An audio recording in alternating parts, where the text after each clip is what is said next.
Ya, baik. Bismillahirrahmanirrahim. Assalamualaikum warahmatullahi wabarakatuh. Waalaikumsalam. Alhamdulillahi rabbil alamin. Alladzi khalaqa as-sa'ada wa syaqawa fi nufusil mu'minin. Wa may yuti'illaha wa rasulahu wa lahu as-sa'ada fi darain. Wa amma man kafar wa 'asa wa lahu syaqawa fi darain.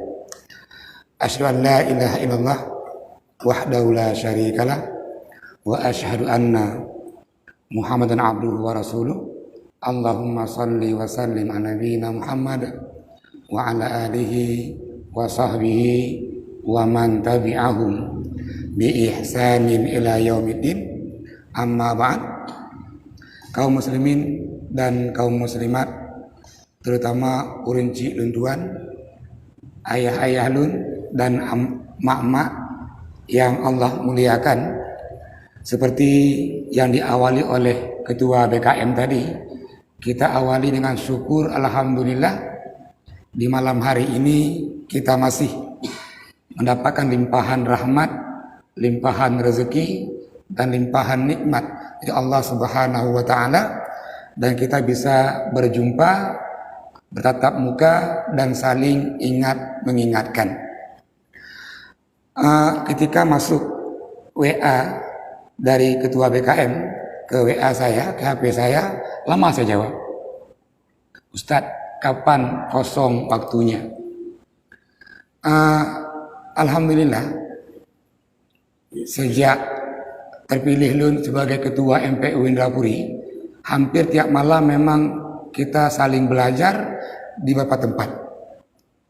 Malam Sabtu Kulam Karung, malam Senin bab Masjid Duha, malam Selasa bab Empeara, malam Rabu Masjid Taubah Le, malam di Ialang, Masjid Ialang, malam Jumat di Masjid Al-Hidayah Yonzipur, Kurundru.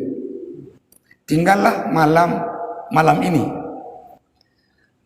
juga dilakukan oleh ketua BKM, pengurus masjid sekaligus Pak Camat Indrapuri minta untuk dijeruk. Lupagak bele Pak Camat. Tinggal semalam tu.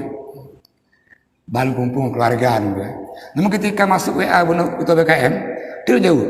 Lumpugahan nya kampung lun. Lumpugahnya opi juga kapun udah malam.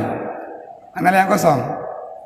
Maka juga bismillah, mulai malam hari ini kita mulai, walaupun dengan kondisi benar lagi ketua BKM pegah bahwa barakon jadwalun di Masjid At-Taqwa Biren Jumat ketiga per bulan. Jumat punya Pak Profesor Aliasa, Jumat kedua Dr. Ali Ajidar, nah Jumat kelelun di Masjid At-Taqwa Biren. Jadi mulai subuh Jumat, khatib Jumat, seput untuk kaum mukminat ataupun ibu-ibu, oleh maghrib apa-apa lagi sehari full. Barakon tiap bulan. Ini laki 2 bulan sigo. Alhamdulillah Dr. Atailah memberikan izin, maka 2 bulan sekali di minggu yang ketiga, Jumat yang kele itu di Biren. Nah, ini pas malam Sabtu. Nanti ya ketika mungkin pengajian di Biren, tapi malam masih semalam amna masuk dulu. Baiklah kaum muslimin dan kaum muslimat yang Allah muliakan, kita sepanjang hari sibuk dengan usaha masing-masing, yang melampau sibuk melampau, yang mekat menancit, yang pegawai lagi nyancit, pokoknya semua kita ini a'malun syatta, mandung sibuk dengan profesi draw, bahkan dari pagi sampai sore. Dan syukur alhamdulillah ini kita ambil 1 jam saja untuk kembali mendalami agama ini, dan nilai sangat besar sekali. Rasul pernah bersabda dari sahabat Anas bin Malik, kata Rasulullah, "Idza marartum bi riyadil jannah," monyo awak dan dengo jajak, ada taman surga, maka mampirlah ke taman surga. Sahabat heran, kok ada taman surga dunia? Bukankah surga itu neraka? Surga itu neraka itu di akhirat nanti. Tapi nyokokna surga dunia. Qalu ya Rasulullah, ya Rasul, ma hiya riyadul jannah. Apa itu? Taman surga yang ada di dunia. Qala, Nabi menjawab, halaqah zikr. Majelis-majelis yang mendalami ilmu agama. Maka itulah taman-taman surga.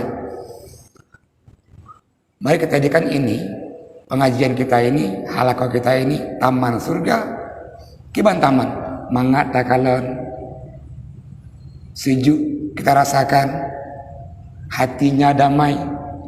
Artinya taman surga itu bukan menghujat sana, menyalahkan ini, nyohan apa, tengkuji hanapa, manukah hanapa, yang pasok dodo apa, nyampe hanapa sih. Maka ini surga ini bukan tujuannya menyalahkan ini, namun apa tadi, mendalami ilmu agama dan kita amalkan supaya apa, kita mendapatkan ridha Allah. Nah, kalau Allah sudah ridha sama kita ini, maka turunlah keberkahan dari langit, keluarlah keberkahan dari bumi. Nah, semua warga akan merasakan dia keberkahan. Dalam surah Al-A'raf ayat 96 itu Allah abadikan, walau annal qura amanu wattaqau. Kalau semua warga kampung, lampanan lima kampung, semua warga amanu, beriman, wattaqau, bertakwa, janji Allah enggak pernah ini ingkari janji beliau, la patahna alaihim barakatin minas sama wal ard. Allah pasti memberikan barokah dari langit dan barokah dari bumi. Apa itu berkah? Imam An-Nawawi dalam kitab beliau Syarah Imam Muslim menjelaskan makna barokah itu kasratul khairi wa ziyadatuhu, kebaikan yang banyak dan kebaikan yang terus menerus. Imam Qurtubi dalam tafsir beliau Al-Jam'u li Ahkamil Quran itu menjelaskan makna barokah subutul khairi wa dawam, kebaikan yang tetap dan kebaikan yang terus menerus. Maka wajar setiap orang mukmin berharap, nah harta yang berkah, nah keluarga anu inom yang berkah, nah tempat tinggal yang berkah, nah lampu yang berkah, ada mata pencaharian yang berkah, ada hasil usaha kita yang berkah. Bahkan keberkahan tadi memberikan dia kebaikan dalam hidup. Namun masalah kita hari ini adalah kalau beriman, alhamdulillah, mandum warga kampung ka beriman. Masalah kita ada yang kedua ini, belum semua warga Tanyo bertakwa. Ini masalah kita. Nah, tugas siapa ini? Ini tugas pemimpin. Pemimpin yang pertama, orang yang sudah balik atau balighah, dia pemimpin untuk dirinya sendiri. Orang yang akan kawin kanani, pemimpin untuk keluarganya. Orang yang dipilih pimpin kampung yang kecil takun, juga dia pemimpin. Kumpulan kampung na mukim, itu pun juga pemimpin. Kumpulan mukim-mukim na kecamatan, itu pun juga pemimpin. Sampailah ke bupati, sampailah seterusnya. Maka kalau begitu semua kita ini pemimpin yang bertanggung jawab bagaimana warga kita menjadi marga yang bertakwa. Maka hari ini saya menyambut dengan sangat tangan terbuka undangan Ketua BKM dan semua jamaah untuk apa? Kita semoga menjadi orang-orang yang bertakwa dan kita diberikan keberkahan dari langit dan keberkahan dari bumi. Bapak, Ibu yang luntuan hormati, mungkin ini pengajian menyambung dari pengajian Ustadz Muhammad M. Tayyib nyampi Gurelu, dan semalam dengar ceramah maulid dari Dr. Amri Fahmi. Kalau ini mungkin penceramah luar daerah ini, katu ngelunhan ceramah dalam daerah. In daerah punya out daerah, luar daerah. Artinya bedalah antara yang jam terbangnya udah kemana-mana dengan yang jalan. Artinya nanti saya mohon maaf juga bahwa keterbatasan ilmelun, kita sama-sama belajar, nanti kita diskusi, menyona pertanyaan yang belum mampu dijawab akan pending.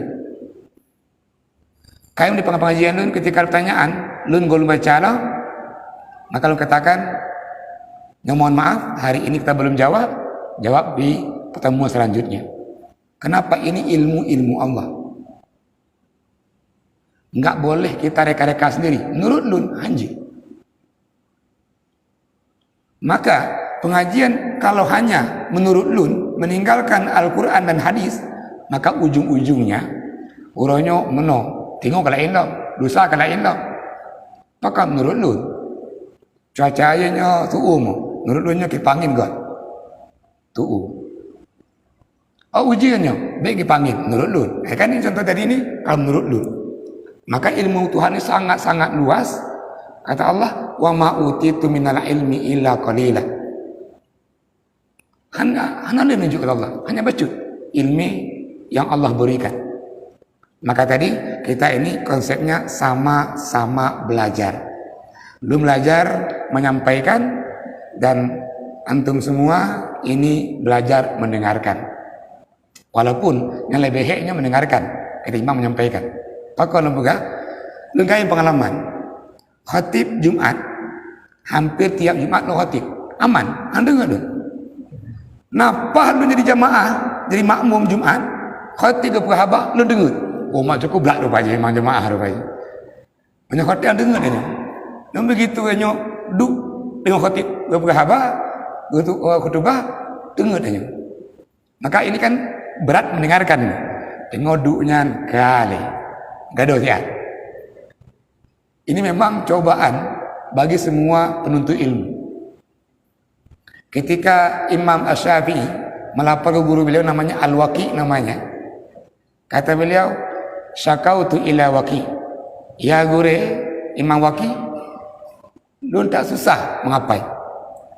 Kata Imam Syafi'i, sangat susah untuk fokus. Yang kau pegang, kata Imam Syafi'i. Nah, kata Imam Waqi, guru Imam Syafi'i, fa'arsyadani ila tarkil ma'asi. Kata Imam Waqi, ya Syafi'i, kalau mau fokus dan juga berkah ilmunya, mudah menghafal, tarkul ma'asi, tinggalkan maksiat. Pakon, kata Imam Waqi, fa'ilna ilma nur, ilmu itu cahaya. Cahaya Allah. Fa'inna ilma nurullah. Cahaya Allah itu. Ilmu itu petunjuk Allah. Wa nurullah la yuhda lil asi. Petunjuk Allah tidak akan Allah berikan ke orang-orang pelaku maksiat. Maka ini nasihat Imam Waqi, guru Imam Asy-Syafi'i kepada Imam Syafi'i ketika susah ini. Enggak fokus, mendengar dan seterusnya. Dan yang kedua, ini diminta saya ini menyampaikan tentang fikih muamalah. Betul. Kalau kita kaji tentang salat, puasa, zakat, haji, kalau boleh ini bahasa ilmiahnya Pak Said, ini hubungan vertikal ini. Artinya kita dengan Allah. Orang salat langsung Allah. Orang puasa langsung hambanya dengan Allahnya. Semua ini, puasanya, zakatnya, juga hajinya. Walaupun nanti buah dari itu semuanya ke sosial dia, ke muamalah lahirnya. Dan ini sudah lama sekali dikaji oleh Ustadz Muhammad. Kita akan pindah ini ke muamalah. Apa itu muamalah? Ya kalau bahasa kita ini maknanya interaksi, hubungan. Itu muamalah dalam bahasa Arabnya. Hubungan nyong-nyong, angon si B, bengon si C, seterusnya, itu dia dalam bahasa disebut dengan muamalah. Ternyata muamalah ini juga sangat penting. Bisa jadi sempurna sholatnya, bisa jadi sempurna puasanya, zakatnya, hajinya, sedekahnya, namun orang ini nggak dapat apa-apa dari akhirat. Bahkan karena muamalahnya reloh. Sering para penceramah menyampaikan ini.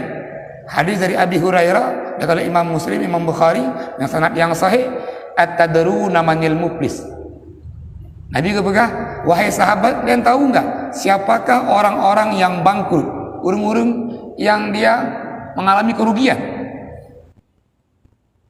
Qalu al-muflis ya Rasulullah man la dirhama wala mata'.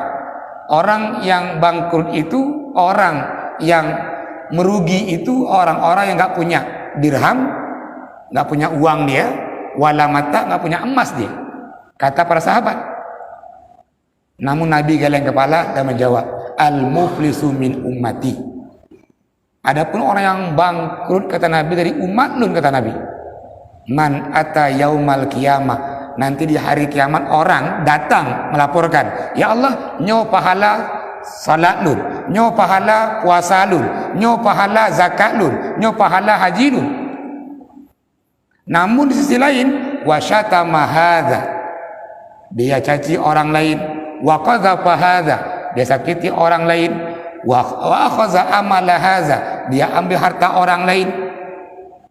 Ujung-ujungnya amalan salat dia sampai ke haji dia itu diambil pahalanya, diberikan ke orang-orang yang pernah dia sakiti, ke orang-orang yang pernah dia ambil hartanya. Wa iza faniya, sampai habis pahala-pahalanya itu, akhirnya kesalahan orang-orang yang dia zalimi itu ditimpakan ke dia. Inilah orang yang bangkrut. Artinya dampak dari muamalah ini nanti di akhirat itu sangat besar. Apakah hanya akhirat? Tidak, termasuk dunia. Kita kepingin udik bahagia, kita kepingin tenang hatinya, lapang dadanya, kita kepingin jadi orang-orang pemaaf, jadi orang-orang ya yang kuat ibadahnya, yang rajin ibadahnya. Maka kuncinya adalah di muamalah. Maka kita akan coba kaji ini tentang muamalah, dan insya Allah perlahan-lahan mulai malam hari ini dan seterusnya Allah sehatkan kita, Allah petuk niatannya untuk selalu ini berbagi, saling nasihati tentang muamalah ini. Baik, saya mulai tentang muamalah ini. Dalam Al-Quran, itu surah Al-Baqarah ayat 168, langsung Allah perintahkan, ya ayyuhan nas, wahai semua manusia, kata Allah, kulu mimma fil ardi halalan thayyibah. Ini akarnya. Kenapa kita mesti mengkaji fikih muamalah? Ini akarnya nih. Perintah Allah, wahai manusia, kata Allah, makanlah apa yang ada di bumi ini. Yang pertama halal, yang kedua thayyib. Apa maknanya halal? Makna halal itu adalah makanan dari hasil usaha yang dia benar menurut syariat. Itu dia halal. Ketika orang makan nasi boleh memang, nggak masalah. Namun nasi ini berasnya dibeli dari harta riba, dibeli dari hasil merampok, mencuri, maka nasi itu menjadi haram. Artinya nggak halal. Maka makna dia halal, dan kata Ibnu Katsir dalam tafsir beliau, itu dia makanan dari hasil yang kita peroleh. Maka Rasul sabda, atyabu ma ya'kulul rajulu min kasbiyadi. Orang yang paling baik yang dia makan adalah itu hasil usahanya. Nabi Daud alaihi salam dalam hadis disampaikan, Nabi Daud seorang nabi, seorang raja. Namun Nabi Daud nggak mau makan dari gaji rajanya. Lantas di mana beliau? Beliau ahli besi, pandai besi ini. Bayangkan seorang raja mantong peh-peh besar. Raja. Ketika bertanya, apakah hanya Nabi Daud? Nengkah raja? Saya lebih nikmat makan hasil usaha saya, kata Nabi Daud. Maka Nabi Daud makan dari hasil dia pandai besinya itu. Nah kalau begitu ini tadi, halal itu maknanya yang kita dapatkan dari hasil usaha kita. Yang tadi mekat, yang benar jak ulang, hasil belangnya, hasil lampuhnya. Oh dia pegawai, hasil pegawai negerinya. Yang halal. Maka ini pertama, makna dia halalan. Yang kedua, thayyib. Dalam bahasa Arab, thayyib baik. Lawannya al-khabis. Apa al-khabis? Ini jijik atau najis atau kotoran. Maka maknanya dia thayyiban itu dari zat-zat yang dia dihalalkan. Ketika orang makan anjing, maaf, nah ini termasuk dia khaba'ith. Orang makan daging babi, ini khaba'ith. Tapi khilaf para ulama tentang kelawar, ini khaba'ith. Maka yang makan khaba'ith ini, dia melawan perintah Allah. Kalau begitu, perintah Allah, semua kita ini makan halalan thayyibah. Cara yang benar tadi. Yang kedua, zatnya pun yang Allah bolehkan. Nah, terus ketika halalan thayyibah ini yang menjadi kuncinya, orang makan dari dua hal ini, maka janji Allah, orang ini orang yang paling sempurna agamanya. Ketika orang makannya halal dan thayyib, orang ini yang paling bahagia hidupnya. Orang makan yang dua tadi, yang paling tenang hatinya, yang paling khusyuk ibadahnya. Orang yang makan dua tadi, yang paling baik akhlaknya. Maka Nabi katakan juga, la ya'til khairu illa bi khair. Ini hadis dari Imam Tirmizi, suatu kebaikan enggak akan datang kecuali dengan kebaikan. Kita mau baik ibadahnya, baik orangnya, maka ambillah tadi dari zat-zat yang baik juga. Supaya apa? Dapat yang baik. Nah, sambungan ayat, wala tattabi'u khutuwati syaitan. Allah melarang ini. Jangan ikut langkah-langkah syaitan. Maka syaitan meniupkan nafsunya. Pakan ranu. Negadai meno nalaba lagu. Gadai belang. Hasil sikan tiap panen untuk orang yang berikan pinjaman. Nyan riba. Kau enggak ada. Oh, kasihkan lagi kan mandum lagi pi. Syaitan. Kita kaji nanti lebih dalam bagaimana gadai dalam hukum Islam, kredit, jual beli online dan seterusnya. Ini bagian dari muamalahnya Bang Said, supaya apa? Kita enggak terjerumus dalam riba tadi. Maka ini jangan ikut kata Allah langkah-langkah setan, karena setan langsung Allah menjelaskan, innahu lakum aduwwum mubin. Nah, terkadang nafsu kita inilah yang mengantarkan kita ini ke situ. Juga buka pertanyaan, Bapak, Ibu, dan kaum muslimin yang berhadir, apa akibatnya dunia ini bagi orang-orang yang makan makanan yang haram? Tadi disebutkan lagi, makanan yang haram ada dua macam. Yang pertama haram karena zatnya, lagi babi, anjing. Yang kedua haram karena proses kita mendapatkannya. Hasil cimecu, hasil merampok, hasil riswah, sogok, hasil korupsi. Nah, ini dia haram karena proses mendapatkannya. Nah, ketika orang makan makanan seperti ini, apa dampaknya? Hadis yang panjang itu Rasul menjelaskan. Ini hadis diawali dengan ayat Al-Quran perintahkan yang tadi, ala ya ayyuhan nas innallaha thayyib la yaqbal illa thayyib. Rasulullah, Allah itu enggak menerima, Allah itu maha baik dan enggak menerima kecuali yang baik-baik. Allah maha baik, Allah enggak terima kecuali yang baik-baik. Dalam hadis ini Nabi menceritakan annar rajula yutilus safar. Ada orang yang pertama mengadakan dia safar yang jauh atau perjalanan yang jauh. Terus sambungan hadis ash'ab wa akbar, sampai dia kumuh, pakaiannya lusuh, pakaiannya berdebu-debu rambutnya karena debu padang pasir itu.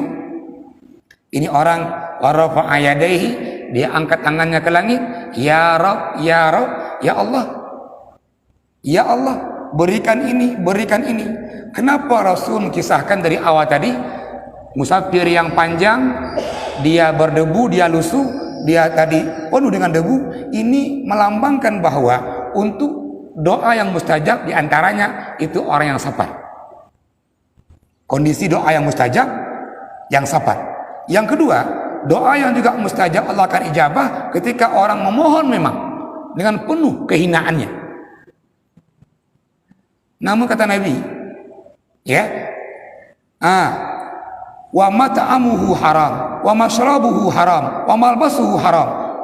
Sementara orang ini walaupun angkat tangan ke langit, dia makanannya haram, pakaiannya dari hal yang haram, dan dia tumbuh dari makanan yang haram. Kata Nabi, fa ayna yustajaba lahu da'wah. Enggak mungkin Allah kabulkan doa-doanya. Maka dampak yang pertama dari makanan yang haram yang kita makan, doa-doa kita Allah enggak kabulkan. Kita mohon, ya Allah, mudahkan urusan saya, ya Allah, anak saya, ya Allah, dengan yang soleh, ya Allah. Selalu kita berdoa. Setiap sholat kita berdoa. Namun ketika doa itu diikuti pakaian yang haram, makanan yang haram, tumbuh dari hal yang haram tadi, maka doanya tidak Allah kabulkan. Ini akibat. Maka kadang kita harus ini evaluasi diri. Pakon doa kok Allah anak ijabah. Dia urul mendoa. Habis banyak mendoa alih. Tapi kenapa doa saya kok Allah kabulkan? Cek hartanya, cek makanannya. Bisa jadi kita makan dari makanan yang haram. Yang kedua, Nabi juga menjelaskan sebuah kisah ini, seorang sahabat namanya Sa'ad bin Abi Waqqas. Ketika turun tadi ayat, ya ayyuhan nas kullu mimma fil ardi halalan thayyibah, Rasul bacakan ayat ini depan para sahabat dalam tafsir Ibnu Katsir. Jambillah kisah ini bahwa sahabat Sa'ad bin Abi Waqqas datang ke Rasulullah, ya Rasulullah, ud'uli mustajaba da'wah. Ya Rasul, tolong doakan saya. Kan Sa'ad bin Waqqas sahabat ini, semoga saya orang yang Allah kabulkan doa-doanya. Nah, Nabi peganglah pundaknya Sa'ad bin Abi Waqqas.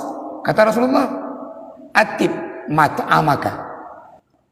Ya Sa'ad, kalau mau dikabulkan doa-doanya, perbaiki makanan. Yang kedua, atib malbasaka, perbaiki pakaian. Bukan makna pakai perbaiki yang berokon tinggi dak lengan, betul konyan. Artinya pakaiannya dibeli dari harta yang halal. Atib maskanaka, perbaiki tempat tinggalmu, kata Nabi. Artinya rumahnya dibangun dari harta yang halal. Rumah gede, mewah. Duduk dalamnya hanya nyaman, suum leh.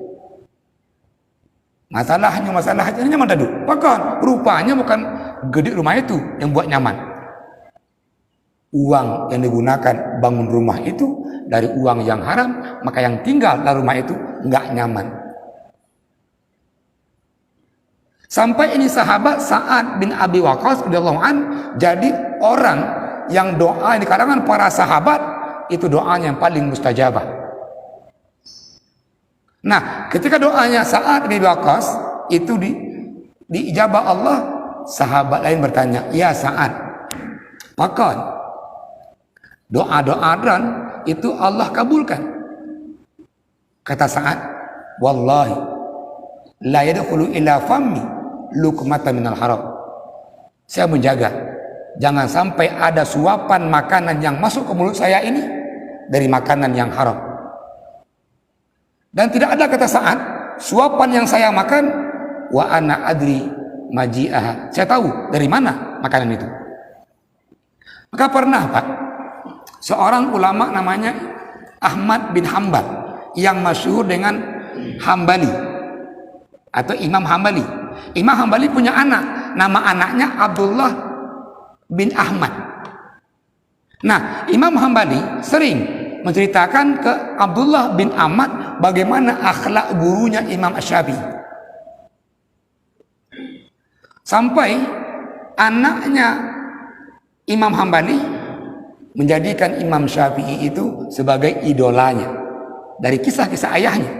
Walaupun Abdullah bin Ahmad belum pernah jumpa dengan Imam Syafi'i. Nah, satu kesempatan Imam Syafi'i bertamulah ke rumah Imam Ahmad bin Hambal. Senang sekali ini Abdullah bin Ahmad. Dia akan jumpa dengan tokoh yang dia senangi, tokoh favorit dia, yang dia ngefan. Menyanyi jina galak dengan Ronaldo misalnya. Ronaldo senang kubi. Foto-foto oleh Ronaldo. Sakit senang je Ronaldo. Jika lagi yang cik. Ini anak mengidolakan Imam Asy-Syafi'i dari kisah-kisah ayahnya tadi. Datanglah Imam Syafi'i ke rumah Imam Ahmad bin Hambal.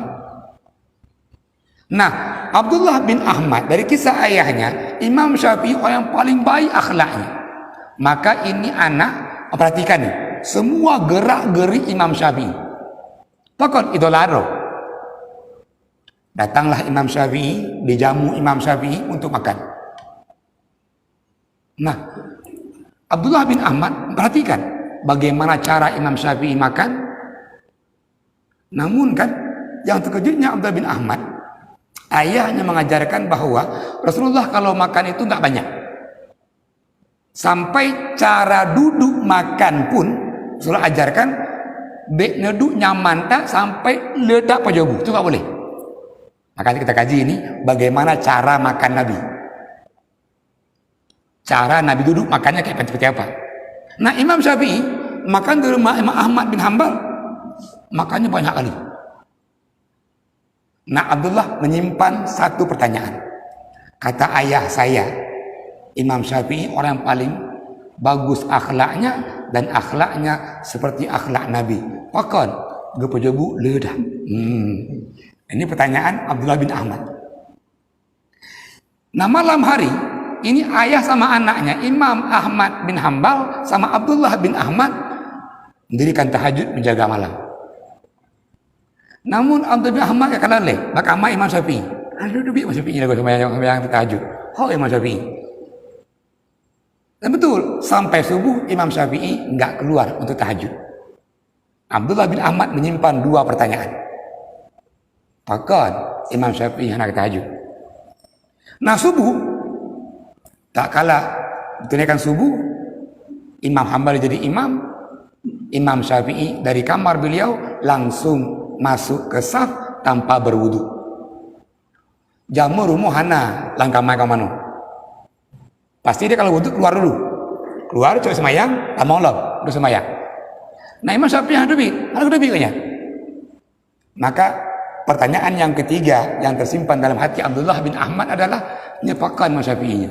Subuh hana coba semayang kau. Nah, di pagi harinya, tak kalah sarapan pagi, Abdullah bin Ahmad berbisik-bisiklah ke ayahnya. Ayah pegah. Imam Syafi'i paling enggak kan. Nyo pegah ayahnya. Namun kamu berkelang. Kalau yang pejabu, ledah. Yang kedua, enggak nyan hana ketubit jemaah. Saat tahajud. Subuh ayah, awalnya. Imam Syafi'i tamang dalam saf hana gecok ismayang.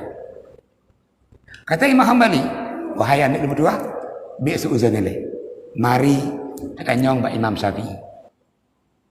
Maka Imam Ahmad bin Hambal jadi moderator seperti ketua BKM.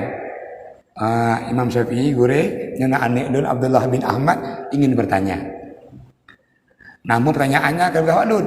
Yang pertama, pakon beklam bantu dran nepojobu leda. Dan sunnah Nabi mengajarkan bahwa kita makannya enggak boleh banyak-banyak. Yang kedua, ya Syekh, kata Imam Ahmad bin Hanbal, saya anak dun pakon beklam dran hantubi. Sangat tahajud. Dan yang kele bunuh subuh. Dan dari kamar langsung taman safaju tanpa nak cuci semayang. Imam Syafi'i enggak marah, dia protes. Ini pokok. Kita sering dengku dia tanya bengeh. Gue jadi belum ke bengeh. Imam Syafi'i enggak marah, senyum beliau. Nah, Imam Syafi'i merubah duduk beliau ke hadapan Abdullah bin Ahmad, anaknya Imam Hambali. Betul kata beliau. Semalam saya makan cukup banyak. Kata Syafi'i, saya belum pernah makan sebanyak ini. Baru kali ini saya makan sebanyak ini. Kenapa? Jawabannya kata Syafi'i, saya tahu. Ini Imam Hambali, ayah kamu ini seorang ulama. Sudah pasti makanan yang tersedia di rumah ini dari cara-cara yang halal, dari zat-zat yang halal. Makanya dua pejabu cukup le bawahnya. Saya yakin makanan ini halal. Yang kedua, pakon berkelam tahajud dan dua hadubik kata Imam Syafi'i. Kalau Abdullah bin Ahmad dan ayah dan Hambali tahajud itu untuk kedua.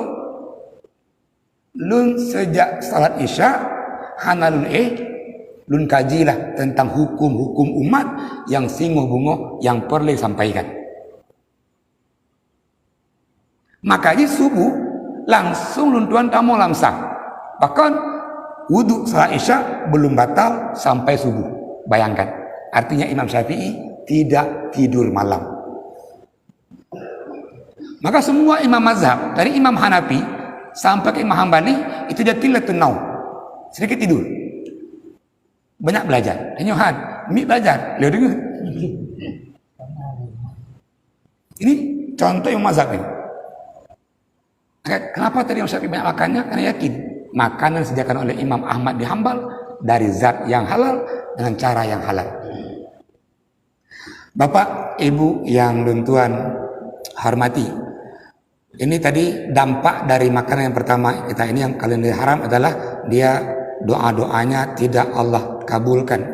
Yang kedua, makanan yang haram itu merusak hati kita, merusak akal kita, dan merusak iman kita. Tengok Al-Quran, itu dalam surah Al-Mu'minun ayat 61.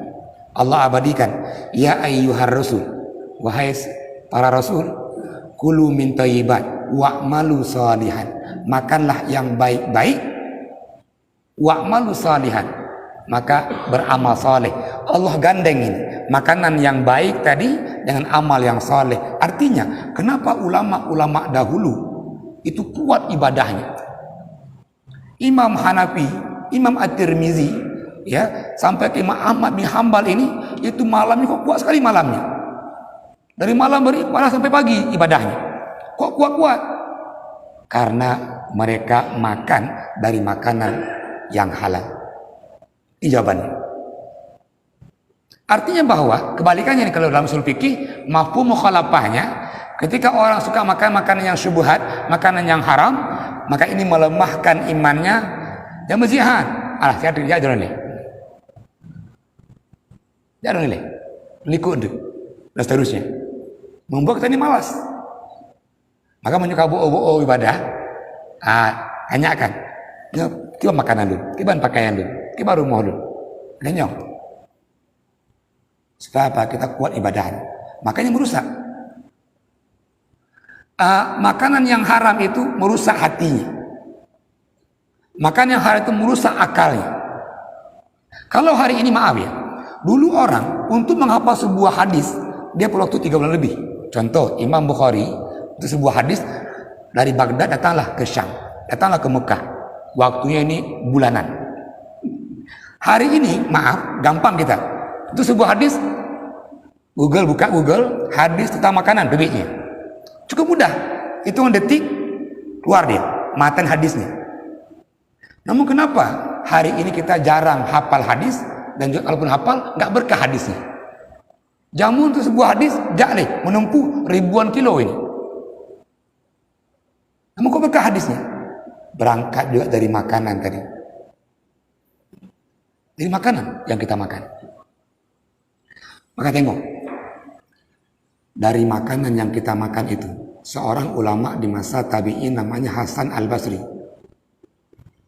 dia sampaikan, man akala luqmatan minal haram, yang makan sedikit dari makanan yang haram, kata Hasan Al-Basri, fa innahu ra'a taghayyura min suluki zaujati, maka orang ini akan menengok perubahan perilaku perumohon. Kita punya istri, berkon taat, memulai kok kakinya kok mulai memeh lindu, mulai hana patuh lindu. Bisa jadi istrinya diberikan makanan yang haram. Ra'aitu taghayyara suluka waladi, sampai kata Imam Hasan Al-Basri, dia akan menengok perubahan perilaku anu, pakon aniknya badan. Dan pegah hana patuh. Bisa jadi anak diberikan makanan yang haram. Ra'aitu taghayyura min markabi, dia punya kendaraan unta, ketika itu untanya liar, nggak patuh. Kalau kita hari ini kereta, nama tuh, pokok narloh ya ondanya, pokok narloh ini, kalau lain dong. Bisa jadi uang yang kita gunakan isi bensinnya itu uang yang haram. Busi jirin loh, mesin jirin loh, gua ambil kapila lain loh. Atau bunok moto, orangnya ibu pagi kok, tiga kalain loh, kau kalain loh, kau Honda kok, tapi lah kalau minggunya.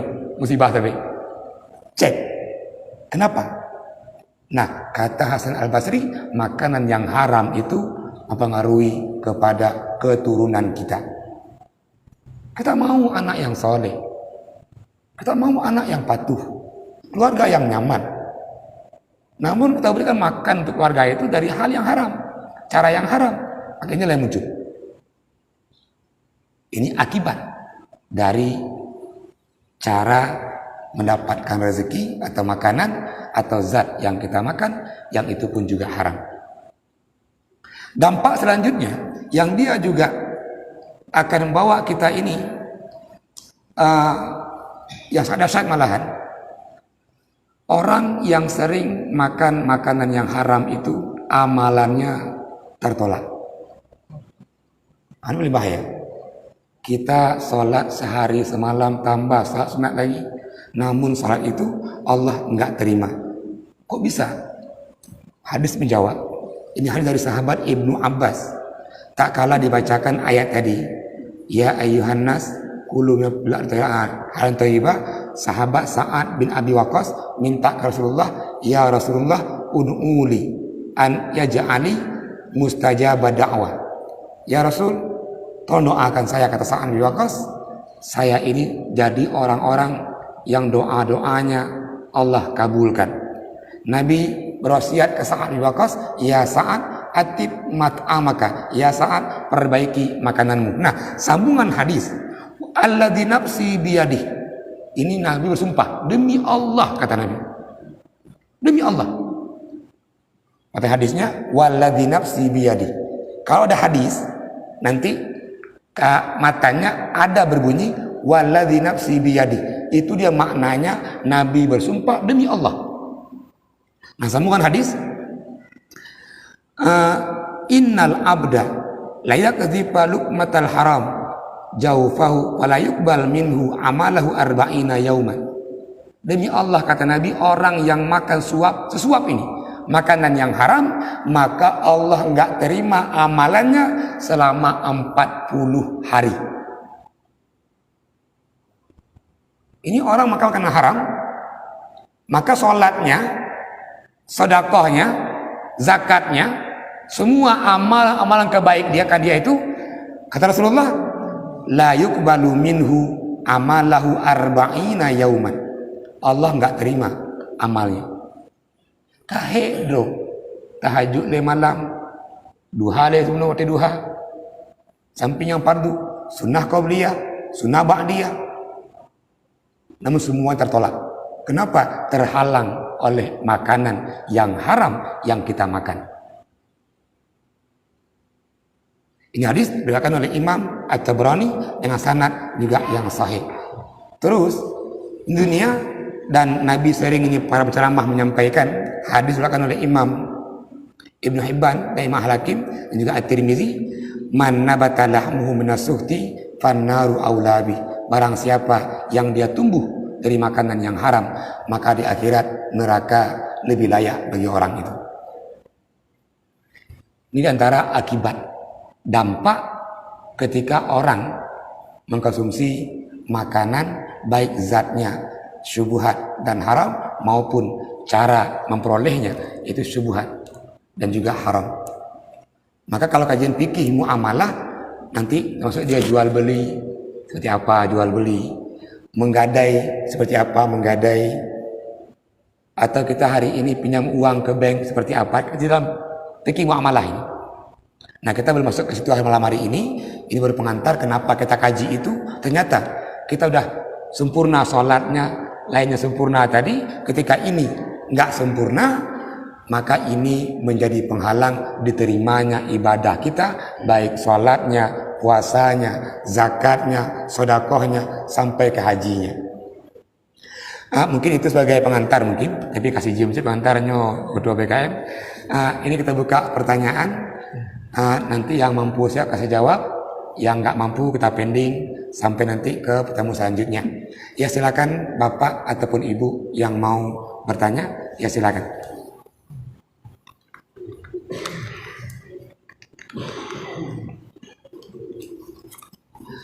Atau sambil nunggu pertanyaan, nilai. Kita ini cara pengajiannya apa? Kita ambil per tema tadi, tanya jawab, atau kita baca kitab ini per huruf atau per kalimat. Masing-masing punya kelebihan, juga punya kekurangan. Kalau kita baca kitab, ini kan kitab misalnya ada nih kitab ini Al-Mu'tamad fi Fiqih Syafi'i. Ini kitab dasar-dasar fikih Syafi'i. Dan kitab ini merujuk ke kitab pertama Majmu' Syarah Muhadzab punya Imam Nawawi. Ini kitab merujuk ke kitab Al-Um punya Imam Asy-Syafi'i. Kitab ini Mughni Muhtaj. Di kitab itu juga artinya orang baca kitab ini sama dengan baca dia kitab juga Syarah Muhadzab punya Imam Nawawi, Mughni Muhtaj dan seterusnya. Nanti yang kedua, yang Syafi'i ini yang lebih mendalam. Pakal untuk bukunya dari semua buku-buku yang nal kalian, baik dari kitab I'anah Al-Bajuri. Ini kitab ini simpel dan dia lebih akurat. Dan ini pengarangnya Dr. Muhammad Zuhaili. Kalau Bapak ingat ada pengarang buku fikih 4 mazhab Al-Fiqh Al-Islami wa Adilatuhu, itu Wahba Zuhaili, nya abang koknya. Abang pengarang kitab ini. Nah, kalau Wahba Zuhaili dia fikih 4 mazhab. Ketika akan bahas nanti samping Asy-Syafi'i, kalau ke 4 mazhab kita merujuk kita kitab Wahba Zuhaili. Nah, yang lebih rincinya kalau Syafi'i dalam kitab ini Al-Mu'tamad punya 5 jilid. Jilid yang ketiga itu muamalah memang. Sini jual beli sampai ya nanti arah seterusnya. Makanya saya bawa ini jilid yang ketiga. Yang pertama tentang tohara dan salat, yang kedua tentang puasa dan udhiyah, kurbun. Nah, zakat juga. Ini yang ketiganya tentang muamalahnya. Arti fikih muamalah. Kita akan gabung nanti buku ini dengan buku Fiqh Al-Islami wa Adilatuhu.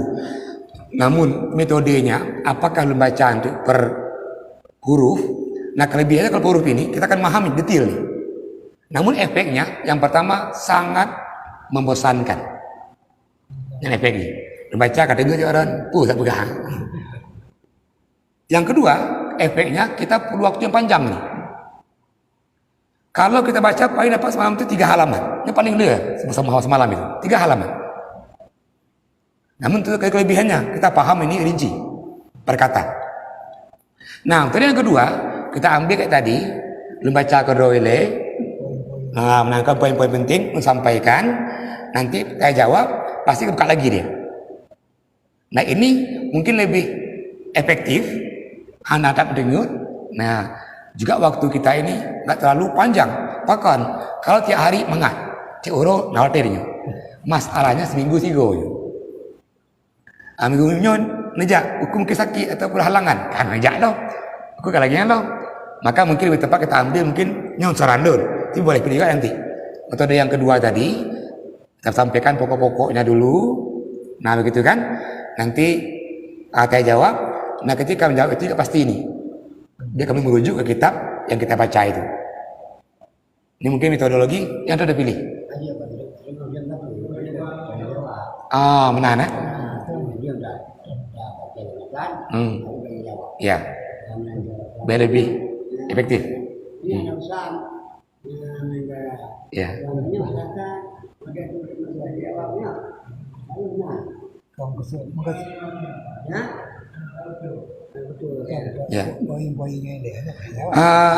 Nyan ide tengku, punya tengku saya pula, adalah ide banyak. Lalu baca oleh kesimpulan dari bab itu, disampaikan kesimpulan bab itu, saya jawab. Nah ini memang agak beda, namun sama aja. Pokoknya dah berah nyanyi. Cuma kali saja ini caranya tadi biar gak membosankan. Pokoknya munyo anak mit yang SMA-nya itu tak berapa setengah jam masih menangkap dia, masih drop. Dan nyohan 10 menit dropnya. Habisnya bunuh sak berapa bunuh. Kamu lain. Ini efeknya. Namun akan ingat dia ketika tanya jawab. Ketika tanya lagi jawaban lagi ingat dia itu. Maka ingat ini dengan bertanya lebih ingat dia. Lebih kuat ingatan ketimbang terpegah hayu. Daya tangkapnya ya lambat dia. Maka lebih kira cara kesepakati lagi bunuh. Yang kedua masalah waktu. Pupuh tak kiri. Ya kan? Pakon pada pugaji. Munyo handa batasi. Oleh ketik sini besar sepakati persegurung misalnya. Habis persegurung start bercutik akhirnya posisi. Yangnya okey, yang namanya nyan. Tidak ada namanya. Akibat lagi nya. Timbullah dalam hatinya itu bengeng. Tidak ada manyong lagu. Maka sepakati benar saya pos sama segurung misalnya. Kita pos segurung 010 misalnya. Habis ada piu. Yang gue terjawab kita pending untuk selanjutnya. Makanya waktunya jadi memang lebih awal Isya ini. Lebih awal 9:08. Mulai pukul 8 habis pukul 9:10 nya kasih jam 9. Ya kan? Kasih jam 9. Ya kan? Nya katrio kasih jam 9. Atau mulai lebih awal waktunya. Mungkin 9:08 mulai atau 8 mulai. Kalau kita kan Isya kan ya bisa 8 mulainya. Maka menjadi tapi wondong po 9:30. Ini panjang. Waktu itu sekitar 3:30. Insya Allah yang 1:30 itu memberikan manfaat. Kita pun nggak bosan. Nah kan seminggu udah cukup lah 1:30. Oke, yang lain hal-hal lain yang perlu disepakati? Mungkin nyaman dong ya. Kenapa no? Masing-masing guru masing-masing punya metode dia. Sama Muhammad mungkin metode koronya sama Muhammad. Nah mungkin lu pakai metode koknya. Karena itu kelebihan beliau. Maka metode itu lagi nyan. Kepala pengajian memang menyusul oleh Isya. Habis Isya mulai paling trip 9:10. Nyampe kabeh trip. Ada piu lagi. Maka tambah long kamu mulai berikut. Tak pegasi anak ada mau leh. Kamu dengar sahai kalau mau kaji lagi nyanyi. Maka bikinnya kaji hotel lagi, nyanyi kalau lebih. Oke, kalau begitu ini kembali kita ke teknis. Lain cukup ada yang perlu sampaikan secara kesepakatan teknis. Kaji lagi nyanyi. Kemudian kita ke bahan kalau begitu. Silakan yang mau bertanya tentang bahan. Ya, kalau tidak sambil nunggu pertanyaan ini. Itu ada ayah dari seorang ulama. Kita sering dengar mazhab Hanafi. Bagaimana bisa lahir seorang ulama yang begitu dahsyat ilmunya, yang begitu kuat hafalannya dan terbaik akhlaknya. Ada seorang pemuda dulu paling suka dia mencari ilmu. Dia mau udah bilang cari guru. cari guru. Tiap hari itu kerjanya. Nah, suatu hari sibuknya dia belajar, dia lupa makan. Sampai ini orang kelaparan. Dia berangkat, nampaklah ada buah apel yang hanyut. Dia ambillah apel itu. Saking laparnya, dia makan terus. Pengen ingat setelah makan apel. Oh, ini apel siapa ini? Ini orang namanya Nu'man bin Sabit. Siapa Nu'man bin Sabit? Itulah ayah dari Abu Hanifah. Demi sebuah apel itu, Nu'man as-Sabit cari ini. Mana kebun, siapa yang punya apel itu? Dicarilah. Sampai ini Nu'man bin Sabit ke sebuah kebun yang ada pohon apelnya, senang dia. Dalam kebun ada orang tua, mungkin ini yang punya ini apelnya. Dia assalamualaikum, minta izin. Mohon maaf Bapak, tadi apel Bapak saya makan satu buah. Kalau boleh Pak izinkan saya makan apel Bapak yang sudah termakan. Kata orang tua ini, mohon maaf pemuda saudara, ini kebun bukan punya saya. Saya hanya penjaga kebun saja. Kalau mau jumpa dengan yang kebunnya ini, sana rumahnya. Mana rumahnya? Kata Nu'man bin Sabit. Jauh di sana. Nah, demi apel yang halal, sebuah apel tadi, Nu'man bin Sabit mau melewati sungai-sungai, naik ke bukit-bukit lagi, sampailah ke rumah orang yang punya kebun ini. Dia assalamualaikum, disampaikan. Tadi Pak, kata Bapak di bawah itu, Bapak lah yang punya taman, yang punya kebun, yang ada apelnya. Oh iya, kata Pak itu. Emang ada apa? Saya Pak tadi lewat dan kelaparan, kehausan. Ada Pak, satu biji apel Bapak jatuh, udah saya makan. Saya kesini Pak, mohon izin. Tolong izinkan saya makan apel Bapak itu. Nah, ini orang Bapak yang punya kebun nih, tahu persis ini. Kalau ini orang sebuah apel, dia mau jauh-jauh datang ke rumah dia, berarti orang baik ini. Dia buat, boleh, saya akan ridho, saya ikhlaskan kamu makan apel saya dengan satu syarat. Apa syaratnya Pak? Kamu nikahi anak saya. Nikahkan dulu agar sebuah apel tadi. Namun ketahuilah, kata ayah ini, anak saya itu dia buta, dia tuli, capi, long,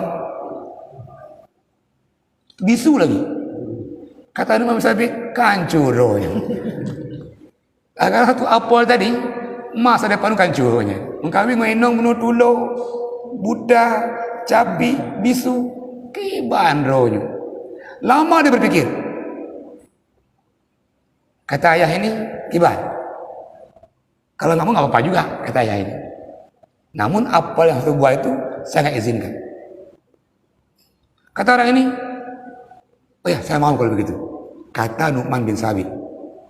Nah, maka ayah ini nikahkanlah anaknya yang perempuan tadi dengan Nu'man bin Sabit. Kalau dulu mempelai wanita nggak hadir samping mempelai pria. Dan kamar ke cukup ini ayahnya sama calon menantunya. Dinikahkanlah. Tadi pemuda ini Nu'man bin Sabit oleh ayah perempuan tadi yang katanya dia tuli, bisu, buta, dan capi. Setelah sah nikahnya, kata ayah ini, ya Nu'man, ini kamar istrimu. Nu'man tahu, tadi mertuanya mengatakan bahwa istrinya itu tuli. Namun Nu'man karena belum pernah masuk kamar itu, tetap dia Assalamualaikum. Ternyata dalam kamar menjawab Waalaikumsalam. Lari dia Sabit. Sangat kau inang lun sang. Karena bergaya lun menoi inang lun bisu dan dia tuli. Itu lagu kagak peluangnya. Nah maka ayah perempuan mengejarlah Nu'man Sabit. Dia katakan, betul itu kamar istrimu. Masuklah tadi Nu'man bin Sabit, Nah, yang pertama dia amalkan adalah Assalamualaikum. Istri menjawab, Waalaikumsalam. Lama termenung Nu'man bin Sabit. Tadi kata ayah mertuanya, istrinya itu bisu dan tuli. Kenapa dia bisa ini mendengar dan menjawab? Maka Nu'man bin Sabit tanya oleh istrinya, kata ayah kamu tadi, kamu ini tuli, kamu ini bisu. Dia dengar lah kau. Dia jawab lah kau. Kata perempuan ini benar. Saya ini tuli. Artinya bahwa telinga saya, kata perempuan ini, nggak pernah saya pakai itu mendengarkan hal-hal yang Allah larang. Saya ini bisu, kata perempuan ini, lidah saya nggak pernah saya gunakan untuk berkata, berucap yang Allah larang. Terus Nu'man bin Sabit gerakan tangan di muka istrinya. Pergi buta pun. Namun istrinya ambil tangan Nu'man bin Sabit, cium tangannya. Ini suaminya. Kata ayah kamu tadi, kamu ini buta, nggak bisa melihat. Betul, kata istrinya. Saya buta, kata ayah saya, karena mata saya nggak pernah saya gunakan untuk menengok yang Allah larang. Terus diangkatlah istrinya oleh Nu'man bin Sabit untuk berdiri. Istrinya berdiri dan bisa jalan. Kata ayah, kata uno lagi nyancit. Gatanya capi dan lumpuh, nggak bisa berjalan. Kata perempuan ini, betul. Kaki saya ini nggak pernah saya langkahkan ke tempat-tempat yang Allah larang. Nah, kata Nu'man bin Sabit, saya nggak pernah menengok perempuan secantik istri saya ini. Maka ke depannya punya musim berambut. Nah, ini kalian tuh pak yang ayah, yang anak indong yang lagak-lagaknya, yang cek berambut. Dia pakai pola ini Nu'man bin Sabit. Yang menyampaikan bahwa tengok, ayah yang menjaga makanannya tadi, ibu yang jaga makanannya tadi, lahirlah anak-anak yang soleh, lahirlah Imam Hanafi. Nah, siapa yang Hanafi? Nu'man bin Sabit, orang yang selalu menjaga makanannya. Istrinya, itu ibunya Imam Hanafi, orang yang selalu menjaga dirinya. Maka dua orang yang soleh tadi, lahirlah anak-anak yang soleh. Ini kunci. Nu'man bin Sabit juga pedagang. Sampai dia sudah kaya. Nah, di antara imam mazhab yang juga pedagang, itu adalah Imam Hanafi. Saudagar, pernah dia punya karyawan. Karyawan dia ada baju yang sobek di ketiaknya. Kata Imam Hanafi, itu kalau boleh usah bawa. Bagus, kata karyawannya. Boleh engkau bawa, boleh engkau jual, namun jikalau engkau jual, sampai ke pembelinya. Nah, bukan apa urung belum bahwa baju itu cacat, robek di ketiaknya. Nah, hari itu karyawannya cukup banyak belanja sama hari itu. Semua barangnya habis. Namun lupa karyawannya tadi menyampaikan bahwa baju yang robek di ketiaknya itu disampaikan ini ke pembeli. Ke rumah dengan senang hati, bangga karyawan ini melaporkan hasil jual belinya ke Imam Hanafi. Yang pertama Imam Hanafi tanya, baju yang tadi yang robek ketiaknya, berapa engkau jual? Lupa karyawannya. Apakah engkau sampaikan bahwa baju itu robek ketiaknya? Nggak jawab karyawannya. Kalau begitu, kata Imam Hanafi, semua hasil jualan hari ini sedekahkan. Sedekahkan sih. Kita nggak mau. Kata Imam Hanafi, makan makanan yang haram. Karena baju ibu, semua jual beli hari itu Imam Hanafi sedekahkan. Untuk apa? Jangan sampai makan yang termakan ada mengandung syubhat dan mengandung yang haram. Kalau kita mungkin katanya padum yang termahal baju ibu belum, mesti bukan lagi nya. Oh, paling mahal ibu toke dah 2 ribu. Cocok ledonya dan sedekahkan. Itu kita. Berarti baju yang rendah yang rusak cacat kata bayar dengan uang itu.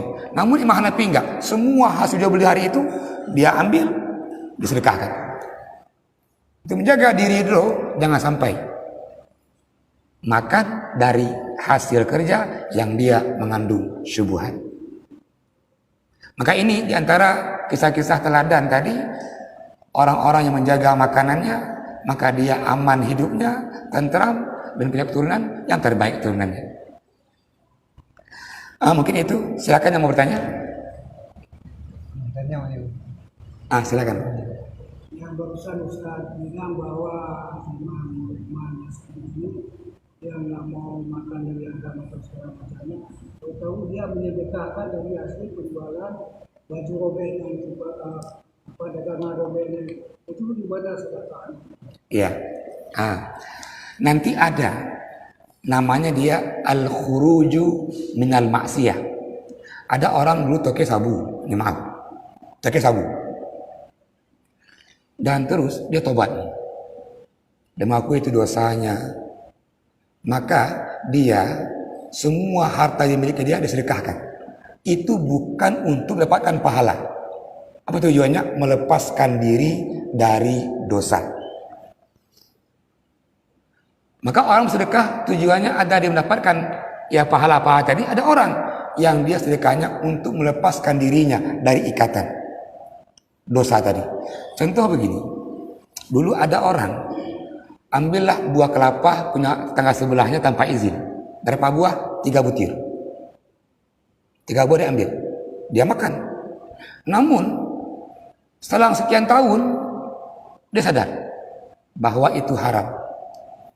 Rencana adronyo namun pengurumpo baunya nala ke izin, namun urumpo hanale. Anu pi hanale. Semua pewaris juga ada lagi ini. Nah, bagaimana dia mengalir utang dia ini? Makan 3 butir buah kelapa itu. Maka orang ini bersedekah itu ke masjid, dan sedekahnya bukan mengharapkan pahala, sedekahnya itu orang harta buah kelapa yang pernah dia makan itu. Maka sedekah nanti ada tadi dia niat memang untuk mendapatkan pahala dari Allah SWT, dan yang kedua untuk melepaskan dirinya dari ikatan dosa tadi. Lagi nggak, Ci? Terima kasih, Ci, pertanyaannya. Yang lain silakan yang mau bertanya. Ya. Hubungan lain juga. Apa tuh? Kau jangan hubungannya, hubungan yang dekat padi. Silakan. Ini kamu masyarakat orangnya kan padi kongkoh mana. Sedangkan zakat ini bagaimana? Dari PEI kongkoh pada persen. Ya. Ini zakat. Zakat secara bahasa dia pembersihan. Az-zakatu hiya at-tahur. Zakat makna yang kedua dia az-zakatu an-nama. Orang yang berzakat tumbuh dia. Maka orang-orang yang berzakat, yang dia kena wajib zakat dan dia berzakat, maka hartanya jangan beranggap itu berkurang, justru hartanya bertambah. Kok bertambah? Wajib zakat, misalnya padi dia nisabnya itu 6 gunca. 6 gunca kalau bahasa hadisnya dia satu ausak, 5 wasak. 5 wasak itu dia sama dengan 1200 kg. Maka kita kan 6 gunca itu kan, satu gunca kan 200 ya 200 kilo. Maka 6 gunca 1200. Nah, ketika orang bukan 2 pilihan, wama sakotis sama. Kalau sawah itu tadah hujan, falahul usyur. Artinya maka zakatnya dia 10% dari hasil padinya. Kalau tadi 6 gunca bonus 1200, berarti ini 20 kilo atau 6 nalih. 6 nalih bahasanya. Senalih kan 20 kilo. Nah kan 6 nalih. Namun kedua, kalau dia diairi, artinya orang ini melakukan biaya ini untuk airnya, belum mesin pertamong atau ngelemo cok lemo buno lemo angkat untuk ke belang buno. Nah, Nabi ajarkan itu zakatnya 5%. Bahkan yang 5%-nya itu biaya yang dikeluarkan. Apakah berlaku ini untuk kita? Iya. Kalau memang kita keluar biaya untuk mengadakan air itu dan juga banyak biayanya, maka zakatnya cukup 5%. Namun kenapa di Belangjaro irigasi Ustaz? Diairi juga Maka zakatnya juga 10%. Irigasi yang membuat pemerintah, artinya petani itu nggak mengeluarkan uangnya untuk air. Betul dia air itu. Nah, pokoknya irigasi macam, namun irigasi bukan dari biaya si petani itu. Namun irigasinya disiapkan oleh pemerintah. Maka zakatnya tetap dia 10%. Apa lagi, Bang? Tidak pernah ke payah ke rubah orang. Kita 70%. Nah, aku punya lebih nak aku. Yang betul. Kau makanya Nah, benar kan? negara hukum anda ada. Kau kemudian ustaz kan sekali panen. Yang ada pendapat mio lebih jauh dua gua ada tu. Jauh dua bulan. Ya. Nano Ada nanti harta yang zakatnya dia punya haul. Berapa haulnya? Setahun. Zakat tijarah punya haul, zakat emas punya haul. Namun dia padi nggak punya haul dia, nggak mesti setahun. Namun tiap panen. Bene prehen deh. Nyo nah sigonyo nah 2 kilo. Dia gabung ukun deh. Kayak itu dia. Tiap panen dia. Kalau mungkin tahun itu ada di Semalanga Kampung Lun, karena ada air irigasi dari Bateli, itu mugo lego. Karena air lancar airnya. Setahun 3 kali. Nah, 3 kali panen, manlego hasil melebihi tadi atau turun nisab lah 1.200 kilo, maka zakatnya keluarkan 3 kali. Yakinlah bahwa zakat itu bermakna dia an-nama, berkembang. Ketika orang punya harta dizakatkan, maka belum ada kisahnya ini orang jatuh miskin karena zakat. How kata pulang, kau miskin ini. Kau miskin ini, zakat tak boleh zakat ini. Hantu pernah. Namun yang sering terjadi adalah orang yang enggak bayar zakat jatuh miskin. Itu terjadi. Maka makna an-nama itu dia berkembang. Bukankah padi itu Allah yang menumbuhkan? Bukankah padi itu Allah memberi buah kita? Maka kita harus yakin. Dan seyakin-yakinnya rezeki kita ini Allah yang menetapkan. Nah, ketika orang mentaati perintah Allah, Allah pun juga senang diberikan yang banyak lagi. Maka tengoklah orang yang banyak sedekah. Seorang sahabat namanya Abdurrahman bin Auf. Ini orang sahabat yang Allah jamin surganya ini. Bahkan Abdurrahman bin Auf yang banyak sedekah yang tadi ini dari hasil jual belinya. Abdurrahman bin Auf ketika hijrah dari Mekah ke Madinah, seorang sahabat menawarkan As'ad Zurarah, "Ya Abdurrahman, saya punya istri 4, saya akan dipilih. Inang nudah galak dah." Nah, ini tengok sahabat mencintai sahabat yang lain. Inang do you pilih, yang tu galak. Kon roju, dan yang kedua, konnya. You pilih, lu naik nong put. Nabi sabu, tu galak. Kata Abdurrahman, saya enggak butuh itu. Tunjukkan saya mana pasar. Maka As'ad bin Zurarah antarkanlah Abdurrahman bin Auf itu ke pasar. Mulailah Abdurrahman menjual minyak samin. Sampai akhirnya usaha beliau ini jual beli sampai ke Syam. Nah, ketika Madinah landa oleh paceklik, kemarau yang panjang, datanglah Abdurrahman dengan 80 ekor untanya makanan pokok. Kita hari ini 80 truk dari Syam ke Madinah itu bagi-bagi makanan majana gratis. Kau usah bayar. Sampai Nabi sabda, di antara sahabat Lur Rasulullah yang Allah janjikan surganya adalah Abdurrahman bin Auf. Maka tadi yang zakat itu juga Allah akan berikan pahalanya, Allah tumbuhkan padinya. Nanti juga akan nanti dikaji juga zakat profesi ini. Kalau hari ini katakanlah 6 gunca pada 1 kilo padi. 5.000 kali situ 200. Berarti napeng 6 juta karena zakat. Ada orang dokter spesialis. Setiap hari itu pasiennya 100 euro. Per pasien 200. Sehari berdumnya 20 juta. Ini bersuruh kalikan sebulan. Waduh. Nah, kalau itu enggak kena zakat, kata orang-orang petani, enggak adil Allah ini. Kamu padi cuma 6 juta, ada zakat kamu. Nyanggoknya anak puluhan bahkan ratusan juta, nah takut. Nah, ini masalah gini. Maka Umar bin Khattab mencontohkan ini dalam zakat profesi itu ketika ada Baitul Mal. Kenapa masa Rasul nggak ada ini zakat profesi? Di masa Rasul belum ada orang yang digaji oleh pemerintah menerima gaji.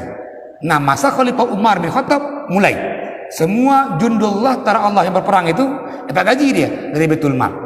Berlakulah zakat profesi. Ada yang mengatakan kamu Rasul anak kubur berarti hananya. Yang anehnya ibang dua go diamalkan. Masa Nabi nggak ada azan 2 kali. Abu Bakar nggak ada, Umar nggak ada. Kapan azan 2 kali? Masa Utsman. Boleh hukum. Karena kan punya hadis ittabi'u sunnati wa sunnata khulafa rasyidin ba'di. Itu hukum dia. Nah, ibang 2 go diamalkan. Pokon sahabat Utsman mengamalkan. Namun pas peng duit zakat profesi, ya dia ke duit salah lagi.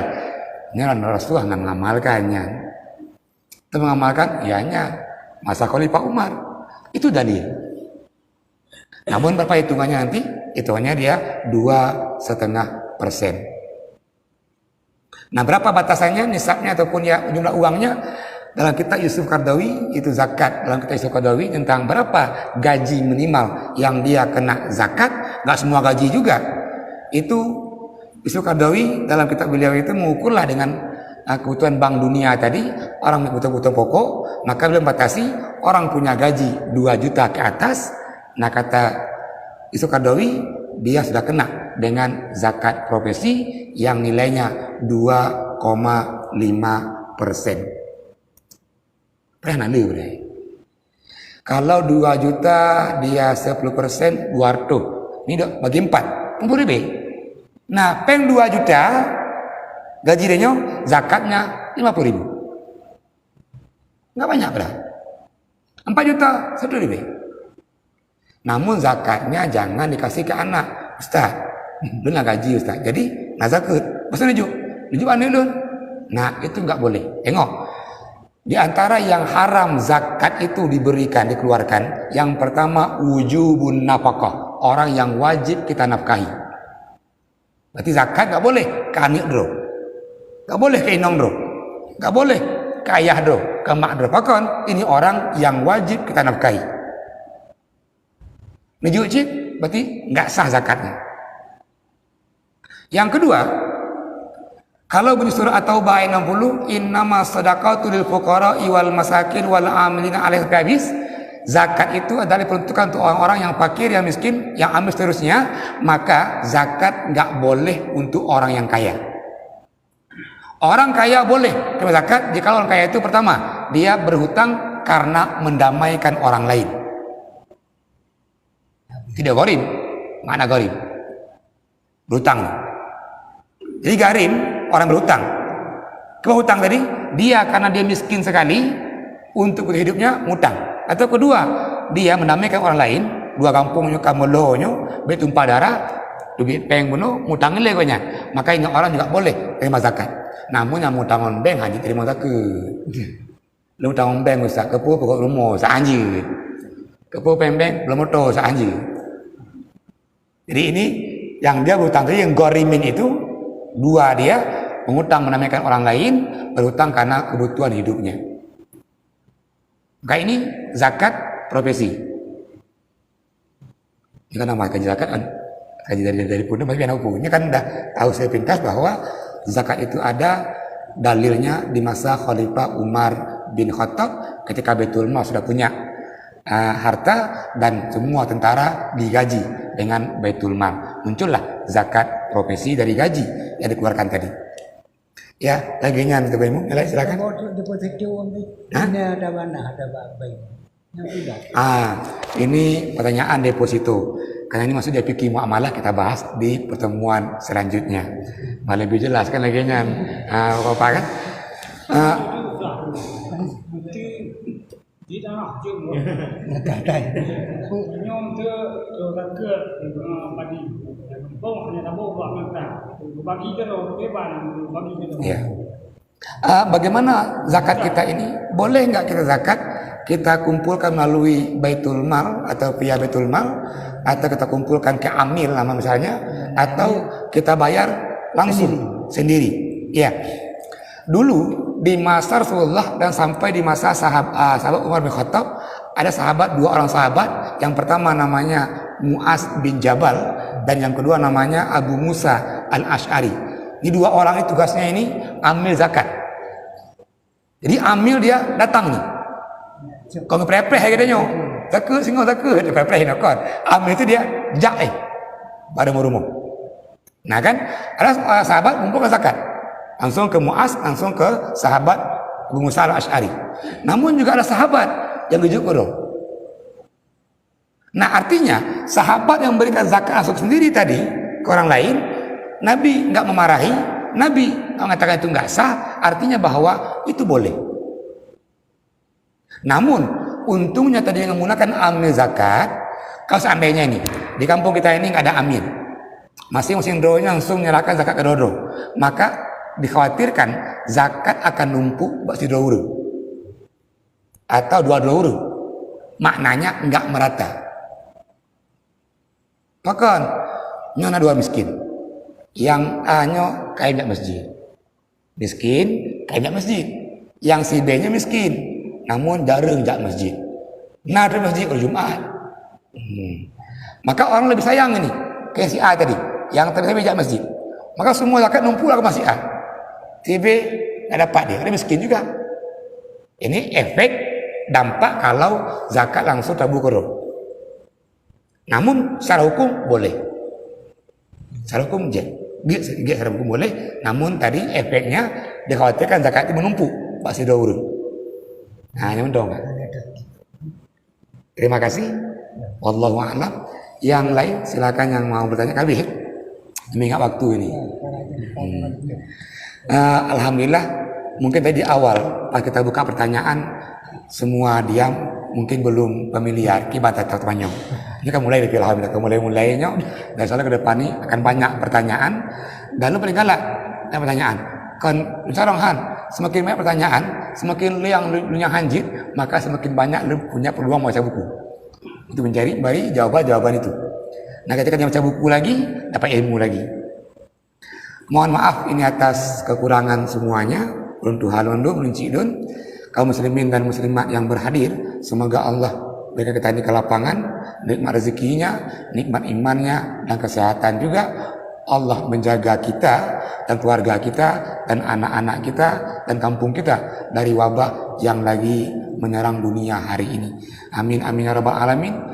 Mohon maaf atas kekurangan. Saya akhiri. Assalamualaikum warahmatullahi wabarakatuh.